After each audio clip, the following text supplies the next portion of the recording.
হয় মুখ্যমন্ত্ৰীৰ ঘৰৰ পৰা এই কথা আমি সকলোৱে জানো।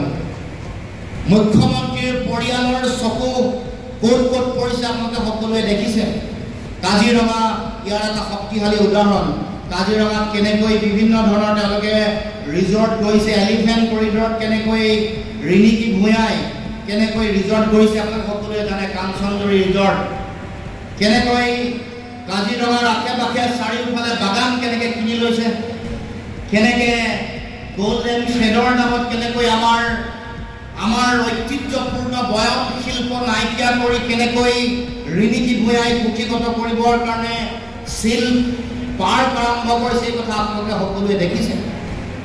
গতিকে তেনে প্ৰেক্ষাপটত আমাৰ এই অঞ্চলৰ কাজিৰঙাৰ দাঁতি কাষৰীয়া অঞ্চলসমূহত যিধৰণে চৰকাৰে ইয়াৰ মাটিৰ ওপৰত তেওঁলোকে চকু দিছে, মুখ্যমন্ত্ৰীৰ পত্নীয়ে যেনেকৈ ইয়াৰ মাটি কুক্ষিগত কৰিবৰ কাৰণে উঠি পৰি লাগিছে, তাৰ বিৰুদ্ধে আমি সকলোৱে ঐক্যবদ্ধভাৱে সংগ্ৰাম কৰিব লাগিব।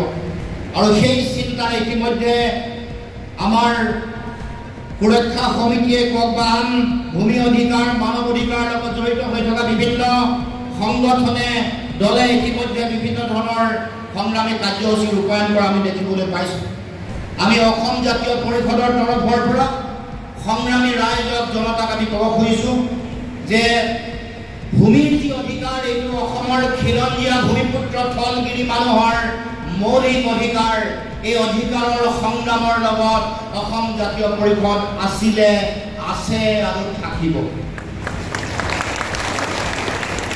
মাটিৰ অধিকাৰ যেতিয়ালৈকে সুৰক্ষিত নহ'ব তেতিয়ালৈকে আমাৰ অধিকাৰ সুৰক্ষিত কৰাৰ কোনো সংগ্ৰামৰ কেতিয়ালৈকে অৰ্থ নাথাকে। আমি যেতিয়া অসম চুক্তিৰ ৬ নম্বৰ দফা সম্পৰ্কত যেতিয়া এখন উচ্চ পৰ্যায়ৰ সমিতি গঠন কৰিছিলে, এই সমিতিৰ ময়ো এই অভাজনো সদস্য আছিলোঁ। তেতিয়া আমি এটা কথা কৈছিলোঁ যে আমাৰ ৰাজনৈতিক অধিকাৰ সুৰক্ষিত কৰাৰ লগে লগে আমাৰ মাটি ভেটিৰো অধিকাৰ সুৰক্ষিত হ'ব লাগিব।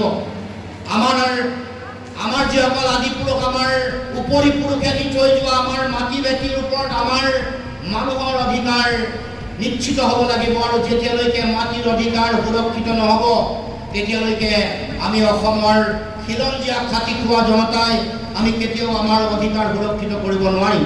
গতিকে আজি এই মৌলিক অসমৰ মানুহৰ মৌলিক বিষয়বোৰক লৈ বিশেষকৈ যোৱা সময়ছোৱাত কাজিৰঙা ইয়াৰ দাঁতি কাষৰীয়া অঞ্চলসমূহৰ ৰাইজক কেনেকৈ অত্যাচাৰিত কৰা হৈছে, ইয়াৰ জনজাতীয় ৰাইজৰ অধিকাৰ কেনেকৈ কাঢ়ি লৈ যাব খোজা হৈছে, কেনেকৈ পুঁজিপতি বলিগোষ্ঠীৰ স্বাৰ্থত কেনেকৈ সকলো ধৰণৰ বন্যপ্ৰাণী আইন নাইকিয়া কৰি কেনেকৈ এনিমেল কৰিডৰ হওক এলিফেণ্ট কৰিডৰত কেনেকৈ বিভিন্ন ধৰণৰ বাণিজ্যিক চিন্তা আৰু লক্ষ্য লৈ কাম কাজ আৰম্ভ কৰিছে, এই কথা আপোনালোকে সকলোৱে দেখিছে, সকলোৱে বুজিছে।